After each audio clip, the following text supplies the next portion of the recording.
This is part 3 and it's the last part. We're going to be talking about like the things that came with like extra lead and stuff, so let's get into it. For my huge pencils, it came with these 5 capsules of different colors, and they all hold the lead for the thicker pencils. Then we got enough lead to last me years for my like smaller lead pencils, and look at how many there are. There's so many. They actually came with 6 for my bigger pencils. I left this one.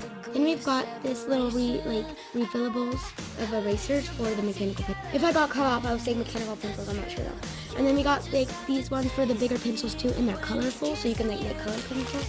And then we got some colored pens to like replace the black ones with, and then 2 black ones with it. So that's super cool. Excited to use this stuff. I'm gonna organize everything in here, and then I'll show you how it looks. This is how it looks from above. So like these are all the markers, and then the leads are right there, and then all the like pens and all that kind of refillables are right there.